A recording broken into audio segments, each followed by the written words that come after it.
everyone. So in a couple of minutes, we will have Gareth, David, Lloyd joining us for a talk.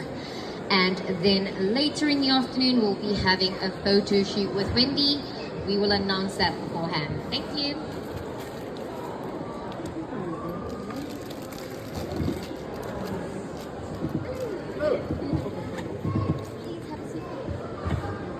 Hello. Hello. It's a full house. At least it's louder. So you're doubling today as photographer and panel host. I have many talents, apparently. Just kidding.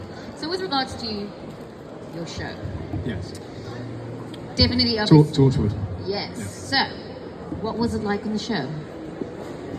That's a very broad, general question. It was. You can give a broad answer. It's fine. It was lots and lots of fun and life-changing for me. It was my first ever big sort of regular TV role. So it was a big eye-opener, huge learning curve, and yeah, changed my life.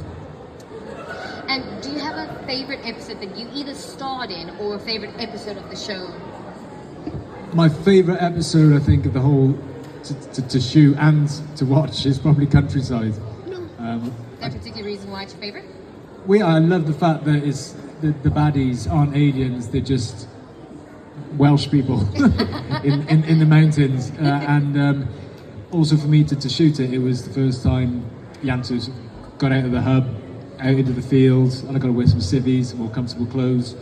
And it was the first time the cast sort of went out on a field trip ourselves. We got to stay in the Brecon Beacons at Craigenhorse Castle. And it's the first time we sort of proper bonded and got to know each other, and those sort of friendships were forged. So there was no awkward icebreakers they made you do at the beginning of the series?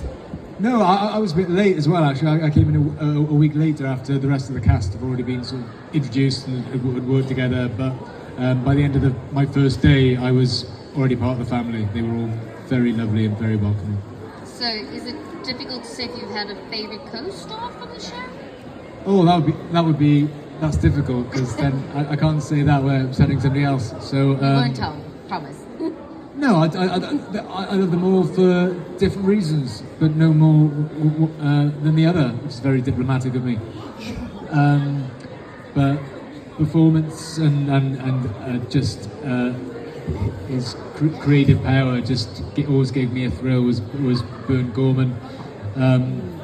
For entertainment and laughs is John and Eve. For just being an all-round good human being and lovely person and generous, I'd say Nauko. They've all got lovely characters. Everyone except for Kai Owen and Tom Price. Those two were wankers. Yep. Okay.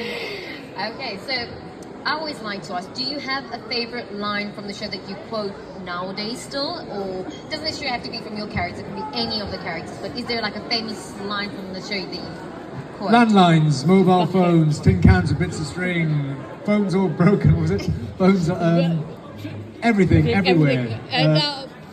Yeah, I'm completely misquoting it, but that one about the phones. Hello? Anyone there? Yeah. No, because the phones aren't working. That one. It just sums up sort of Yanto's dedication to sarcasm beautifully. That is a really good quote. Now, with regards to your show, I know you've acted in a lot of different shows as well, like Casualty, for instance, but is there a particular role you would like to play?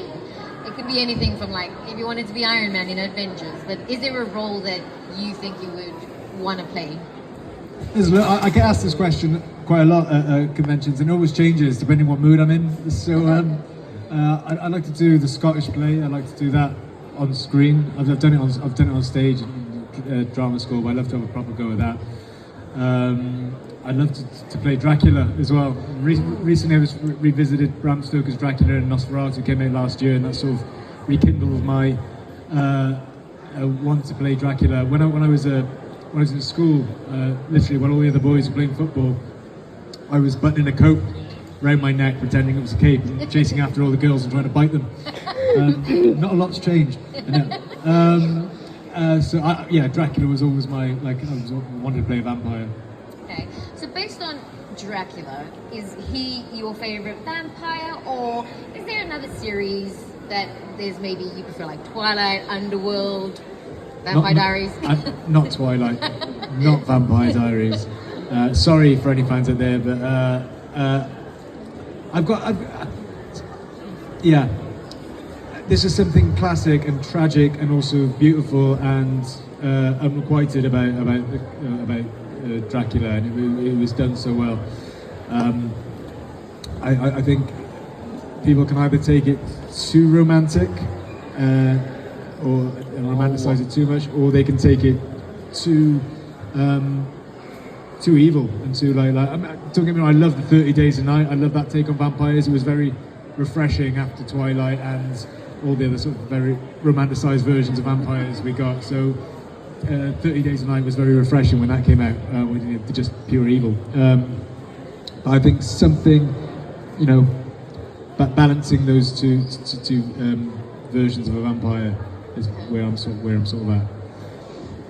Do you think, if you had to choose, who would you rather battle, a vampire or a zombie? Oh, I definitely a vampire over a zombie. Yeah. Though the sort of vampire-esque zombies in the new 28 Years Later trilogy, they're quite interesting because they've got far more agency and intelligence. Yeah. Perfect. And what would you say is your favorite TV show or your comfort show? Well, it's just started. It's Stranger Things at the moment because no spoilers. Yeah, and it's the only, and it's not just the show. I love the show. It's brilliant. It's so nostalgic and, like you said, comforting. It takes you back to the references to all those films that I grew up on. Is Mother's Milk is wonderful. But it's also the only show that gets all my family in the room together at the same time. My daughter's turned 13, so she doesn't want to spend much time with us anymore. She prefers to spend time on her phone. My son loves gaming, but it's the only show that we can get everyone back in the room. So Stranger Things is on, and they're all in there, and that's nice for me as a dad to have everyone around me. Perfect. And with regards to gaming, do you game with your son or? I do. I don't game with my son because he absolutely destroys me and takes the mickey out of me all the time, and gets frustrated because I'm so bad at things like Fortnite. But I love my RPGs. It was playing Solus in Dragon Age, actually. I'm in Dragon Age, which is a big RPG. I was in Dragon Age Inquisition, and then last year Veilguard came out. And after I got that, really, was when I went back to gaming. I was a bit of a gamer when I was a teenager, when I had time. A bit of Tomb Raider, GoldenEye. Yeah. I hadn't gamed for years, and then I got that part in Dragon Age, and I did it. I got a bit frustrated with going into the booth and wondering, we're needing more context because they were so cagey about the plot lines and everything. You'd only get a small piece of information for each scene. You get your line on a TV screen and a brief description of how to say the line, which was very different to the way I'd worked before. So I wanted more context. So when I finished that game and I suspected the character would be coming back for another game, I thought, right, I'm going to bought a PlayStation and I played Dragon Age Inquisition, and that was it. I was hooked not only on Dragon Age, but on gaming full stop. And now, since then, Fallout, Red Dead Redemption, Mass Effect, Assassin's Creed. I played lots and God of War, loads. Is there any game you would like to do, either like audio work for, or possibly like a live action? I know they're doing God of War. They're turning that into live action. I'd love a piece of that pie if that's going. We'll put it on an ether. I'd love to be in Fallout. I'd love the first series of that. I know the second series is starting next month. But if that goes on for a while, I'd love to. I'd just be a ghoul in that or something.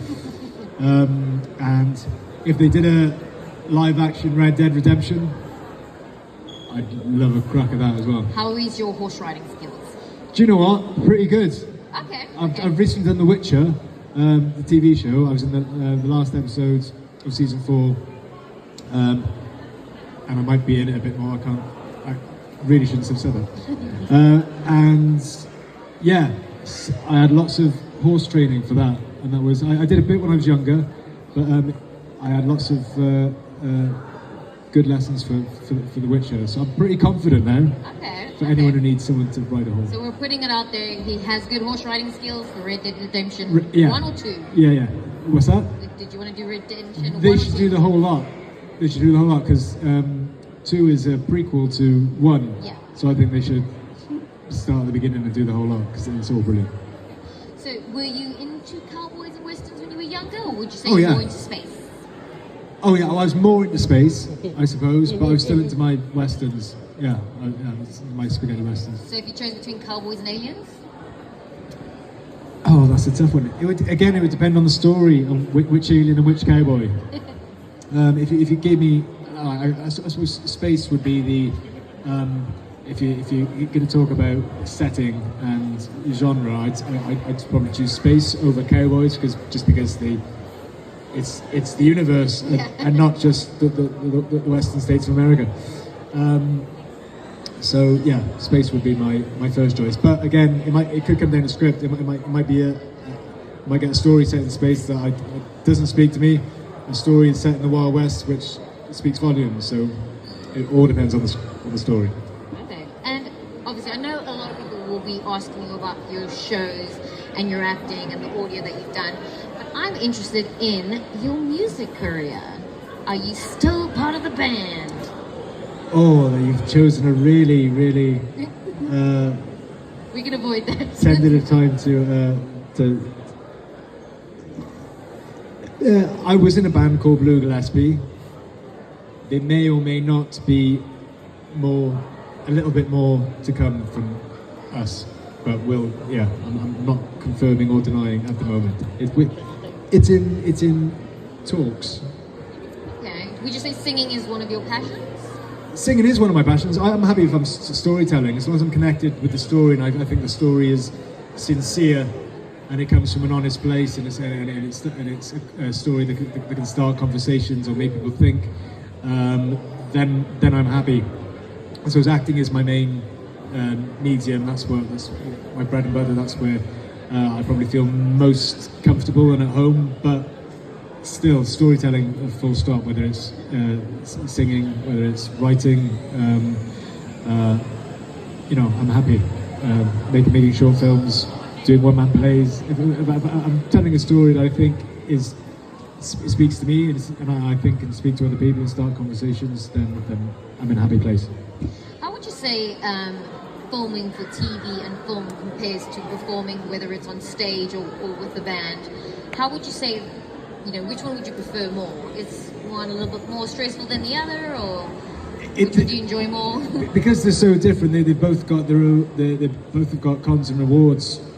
I suppose they both got very different rewards and very different sort of stresses. The stress with TV and film is that you can be there waiting all day to do like two bits of dialogue, which in itself could take a long time. So you have to have patience, and you have to be able to sort of sit back, not make a nuisance of yourself, and get up and do the thing. That could be a stressful thing on its own. I think Michael Caine said you get paid for waiting around, not for acting with TV and film. But the beauty of TV and film is you've got the set and the scenes around you. Not as much more with CGI, but it's very much more sort of immersive experience with the only people you're trying to convince of anything are the people you're speaking to, the other people on set. Where theatre, you have to open it out to an audience, and that can feel at first, if you're not used to it, I suppose quite artificial. So it's about learning to find the truth and still convey a story. The immediacy and of the audience reaction and the connection, that live connection with an audience, is what playing with a band or doing live theatre, that you can't get that with TV and film. There's a certain feeling that gives, a certain adrenaline and connection that you make with audiences. You can't with TV and film. With TV and film, you get to keep something forever, and it's there, and it can't be destroyed. You've made something that will last forever. That is also a feeling which you can't get with theatre. You can film a live performance, but you'll never have that same. You'll never get that same connection with the people on stage that you will in a live performance. So yeah, all those things. It's very different. I find it really difficult to choose. To be honest, if I'm doing one for a long time, if I'm in a show for like 2 or 3 months, I'm itching to get back onto set to film something. If I'm doing quite a lot of TV and film, I miss the live audience. So. Okay, and obviously your show Torchwood is iconic. It's got obviously a massive fan base. Your character speaks to a lot of people and is one of the fan favorite characters. But is there any other roles that you've played that you felt quite connected to, or any other roles that really made an impact on you personally? I was asked this question the other day when I did a talk for my old college, and the first one that it was a theatre show. I worked very hard. Through drama school, and my youth was a little bit was quite difficult for many reasons. So when I eventually got the part of Macheath in the Threepenny Opera, which was a lead with the National Youth Theatre and the Lyric Hammersmith, that was a big thing for me. And the role itself, I'm very attracted to those sort of morally complex, flawed, anti-hero style characters, which Brecht wrote a lot of. So yeah, that was the first role where I found sort of my creative feet as an actor, and sort of knew what the types of roles that I wanted to play. And do you have any kind of method acting that you like to do? I know everyone has like special method acting that they generally like to do to get into character. Do you have anything that you like to do to fill your character out? Again, I try not to tie myself down by saying this is my method, this is what I do, because there's so many different types of role and so many different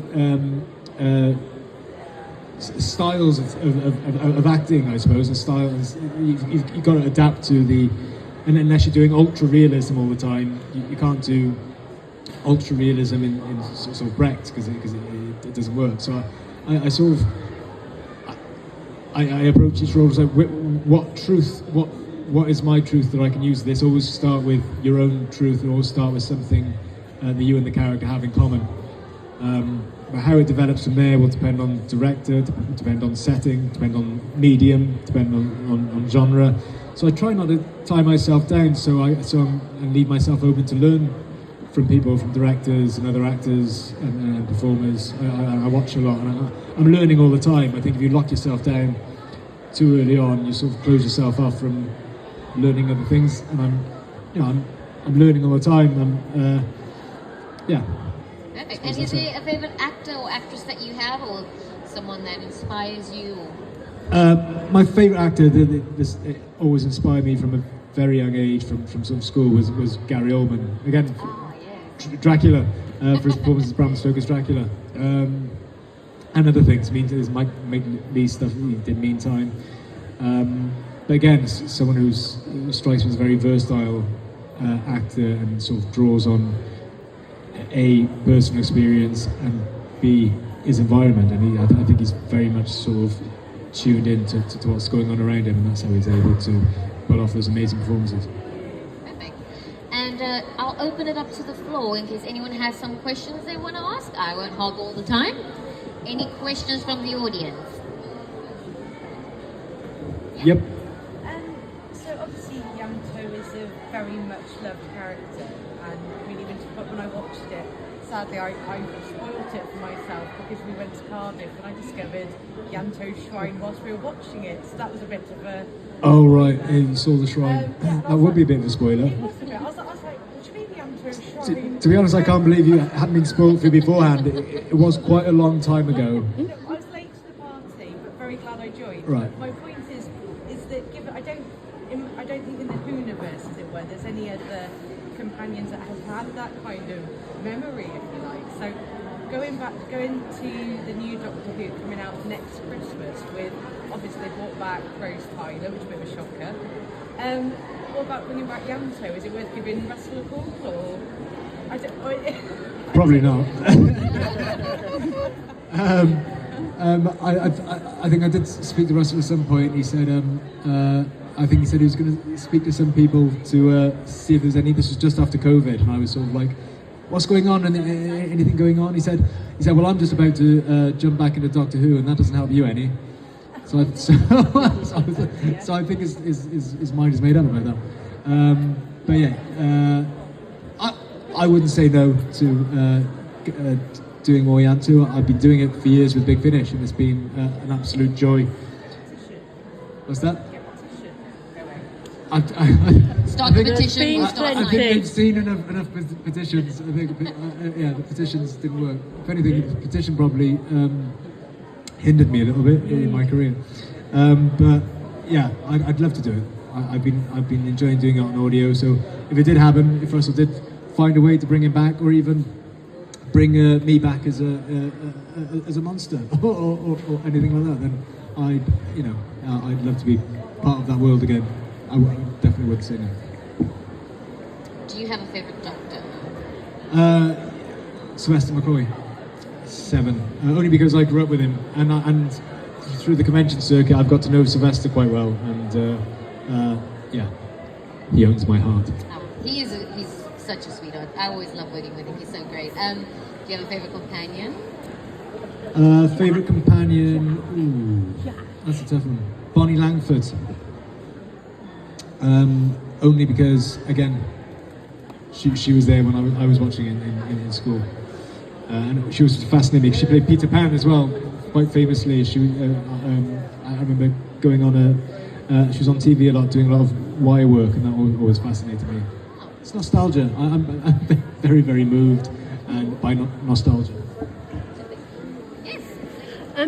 So with the Touchwood Audios finishing, well, the monthlies anyway, Tom Price and Sam Barnett have a podcast now. Would you ever do a podcast? I've done a podcast. I know you have. I've done a fake podcast. But, yeah. I meant the real one, Gareth. It's one that I just want to talk about the right angle. I did a spoof satirical podcast, and yeah, if you're under 18, Don't listen to it. That came out of COVID, and we all found things to do out of COVID, and that was what I found to do. It's funny, but if you do, a lot of people thought it was serious at first, but we do it quite realistically, but it's not. It's a joke. You work out by the end that it's. You really do. Anyway, yeah, I do a podcast. I mean, I've sort of got the time at the moment. I've been a guest on a lot of podcasts, and that's always fun. But I think if you're going to do a really good podcast, because there are so many, it's got to be really good, and you've got to put the time and effort into it. And I don't have the time at the moment to do anything justice. But I'm not closed off to the possibility of doing a podcast at some point. Perfect. Do we have any questions? Yes. Now that she brought up podcasts, I got to ask if you have a gaming channel. Because now that I know that you're a gamer, I think it'd be cool if you had like your own gaming channel. Do you have a Twitch account? Like, yeah, or YouTube. Again, I'd love to just to annoy my son. But there's so many. It would have to be good. I mean, I suppose because Solus is doing it, that might get some attention. But I wouldn't want to do it unless it was, it had to be really funny, or it have to be really, really good at gaming. Okay. Any last questions? Our time is nearly up. Yes.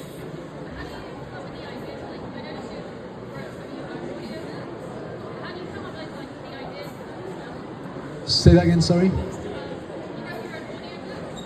For Torture audiobooks.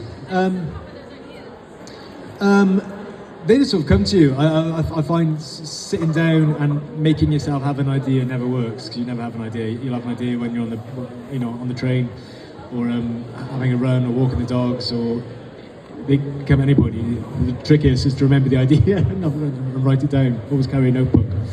But the last one I wrote, Salvage, that idea came. A fan posted a picture of the SUV that had been found on a farm in Kent. Oh, did you enjoy it? Oh, good, thank you. And it was a picture of the Torchwood SUV. Somebody had bought it at auction, spent quite a lot of money for it, and then just let it deteriorate in a field. It was covered in moss and rust and looking very sad. And I thought, what if somebody found the SUV today because it was nicked at the end of Children of Earth, and nobody knows what happened to it. So I thought, what if it was found, and it's sort of the episodes. There was already an audio episode called SUV where the idea of AI had been introduced, and Tosh was working on AI. So I thought, what if it was found? It still has the AI, but it's all sort of glitchy and not working properly, and it was an alien salvage hunter that was keeping it, trying to unlock its secrets, and it gets saved by these two runaways, and they inadvertently become, an involuntary torture team. And yeah, so that came from a picture of the SUV. So a lot of the ideas I get one-line ideas pitched to me. A lot of the ideas that I've had, a lot of the stories I've written were pictures by James Goss. He said, I've got these 10 ideas. Why don't you pick one? And there'll just be one-lines of, girl goes missing, then reappears years later, which was one that I chose for Missing Molly. Disco was one that I've been thinking about for ages. It was about Yanto's dad, and Yanto's dad was always the sort of nameless entity in Yanto's life, which was always very negative and sort of mysterious, and so I always wanted to sort of give him some bones, give him some flesh, because I don't think there's anyone in life that's truly wholly good or wholly bad. So I wanted to present a more three-dimensional version of Yanto's dad. So that's where Disco came from. So ideas can come from everywhere. I think the trick is staying alert and writing things down.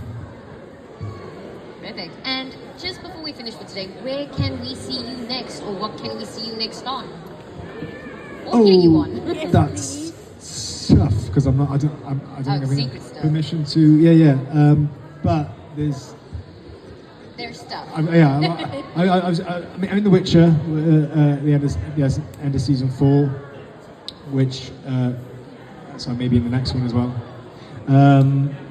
And I'm working on something in Wales, which is lovely, for BBC and S4C.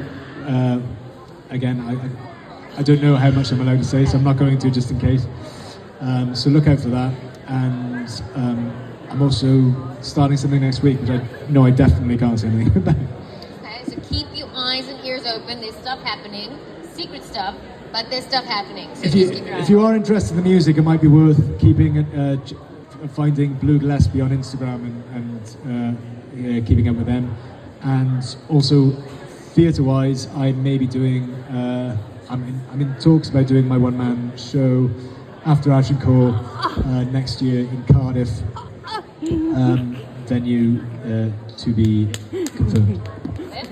Well, thank you very much for your time.